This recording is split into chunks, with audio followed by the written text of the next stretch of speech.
Hey, here's something I didn't know when I first read this book, Skulduggery Pleasant. Skulduggery is a real word.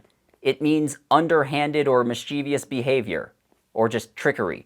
Yeah, I didn't know that. I thought it was just a dude's name at first. So, hey, we learn something new every day. This is the introduction song. It's not very good, but it's not too long. So this book is another Patreon request, and just like Rune Marks, it is a kid's book that came out when I was the right age to read it, but I just never got around to it.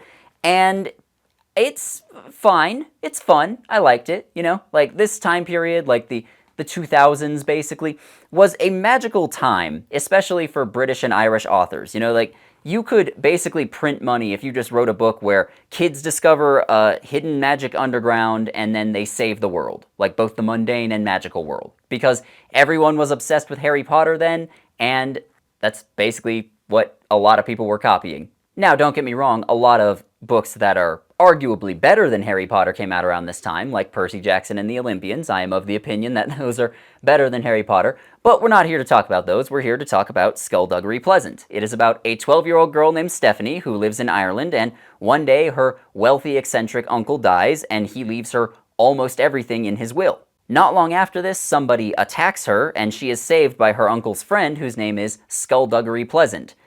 That's again, that's just his name. Even characters in the book comments that, hey, wow, that's an unusual name. But he's not just a regular guy. He's a skeleton. Spooky, scary skeletons send shivers down your spine. He is literally too angry to die. Obviously, there's some magic involved as well, but you know, I just think it's much more fun to say he's literally too angry to die. I'm not going to elaborate because, you know, spoilers, but that's basically his backstory. And it turns out that Stephanie's uncle was murdered, and the bad guys want some sort of powerful magic artifacts that are hidden nearby, and from there the story unfolds. You know, you've probably read stuff like this before. It's a very standard story of this type with very few deviations. Now, that's not a bad thing. Like I said, books like Percy Jackson, Harry Potter, they were really popular for a reason. They hit what's the word I'm looking for here? They struck a chord with a lot of people, especially with younger kids. But that doesn't change the fact that Skulduggery Pleasant, yeah, you've probably read stuff like it before. That said, even if it is a very standard story overall, there's a few deviations which helped keep it kind of fresh, and I don't know, it helped me like it. Number one is that it's very funny.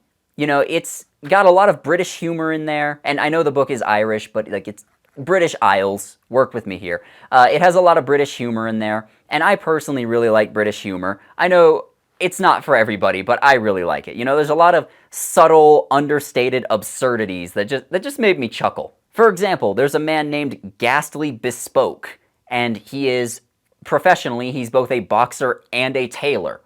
And that's just strange. That's weird.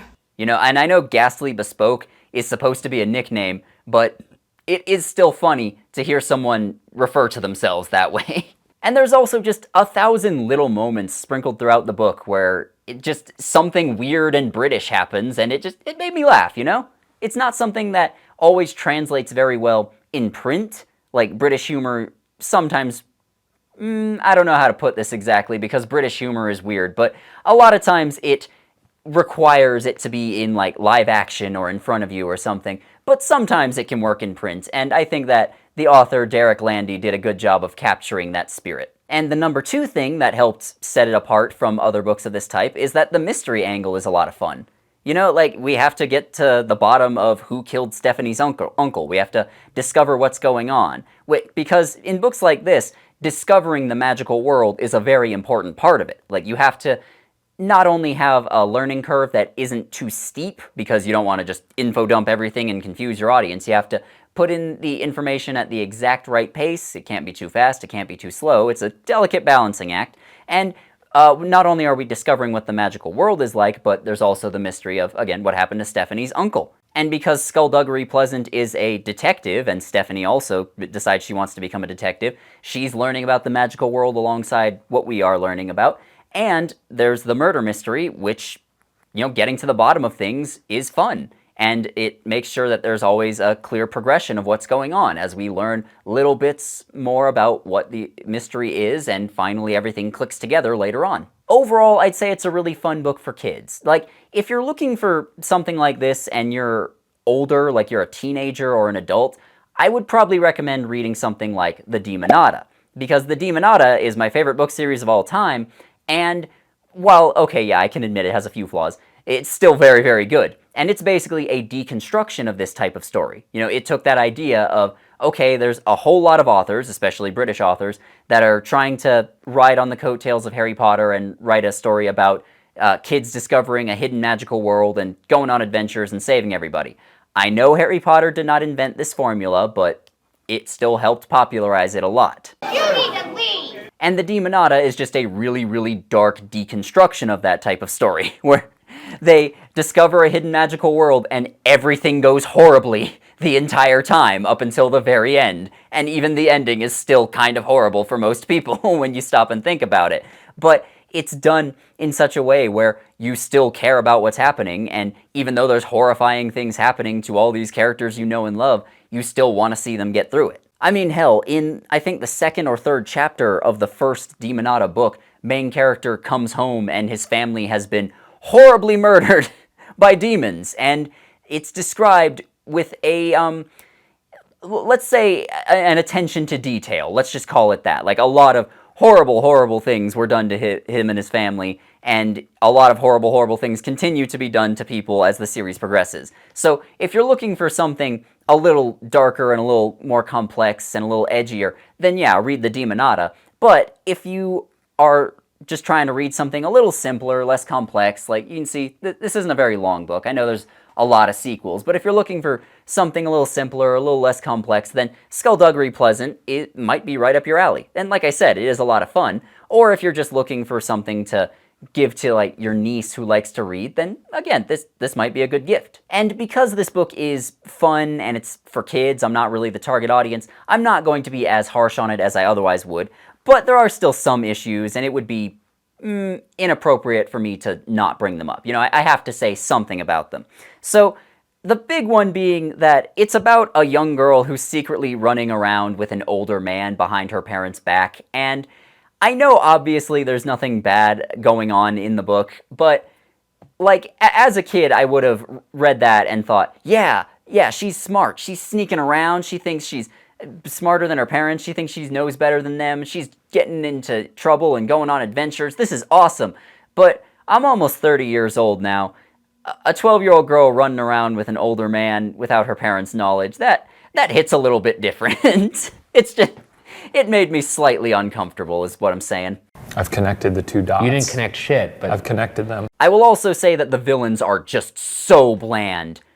Yeah, like I can barely even remember them. There's just, I have nothing to say about the villains. You know, it's like, imagine your most boring coworker that you've ever had. Like just the most morose and dull person that you've ever had to spend a lot of time around, and you know, you try talking to them and they're just so boring and so dull. They can't carry a conversation. They don't have any interesting hobbies or stories or anything. Like, imagine if that person tried to take over the world.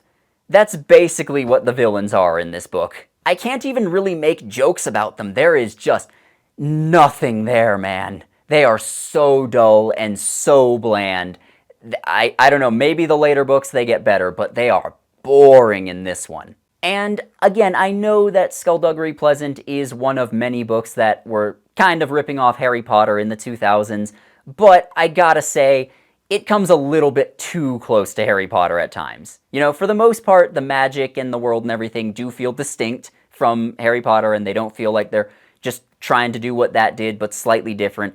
But there are a few points where it just comes a little too close, and I was like, okay, you should have tweaked some details there, because that's going into just straight up being a ripoff territory. Like, for example, there's a magical government which is a little bit too similar to the Ministry of Magic in the way that it works, and it's shown to be largely a feckless and ineffective bureaucracy. You know, like that's a little too close to Harry Potter for my taste, but you know, it never quite crosses the line. But that's about it. You know, I enjoyed this book overall. It is fun. check it out if you get a chance, because, or maybe if you're an adult, again, maybe don't check it out if you get a chance, but, you know, if you wanted to read something to your kids or just get them a gift or something, then you could do a lot worse than Skulduggery Pleasant. Don't forget to follow me on all my socials. I recently created a TikTok account. I'm mostly just going to be posting short stuff there that doesn't quite fit on YouTube, but hey, if you're there, then go give me a follow. Not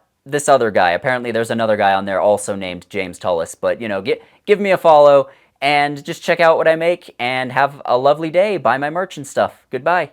Hi, how's it going? The video's not over yet. You see all these names here? These are my patrons. My $10 and up patrons are Arthur D. Gonzalez Martin, Brother Santodes, Carolina Clay, Chibs Ahoy, Jace Spades, Lexi Delorme, Lord Tiebreaker, Michael and Katie Hake, Mr. AR013, Proscriptions of Dwojang, Rovi, Sykes XS, Slumbering Jellyfish, Observing Outer Space, Tesla Shark, Toa Michael, Vayvictus, and Wesley. Thanks to all of them. Thanks to all these other people. Those are my $5 and up patrons. And, you know, thanks to everyone who just watches the video this far. You're all great. If you want to get your name put on here, as well as get access to early videos and exclusive videos and things of that nature, then consider donating to my Patreon or becoming a YouTube channel member. And if that's not something you feel like doing, then just dropping a like on the video, commenting on it, subscribing to my channel, making sure to watch everything I put out, that's all great too. Or just, you know, check out my merchandise store. Please, I need to eat. Anyways, that's all. Goodbye.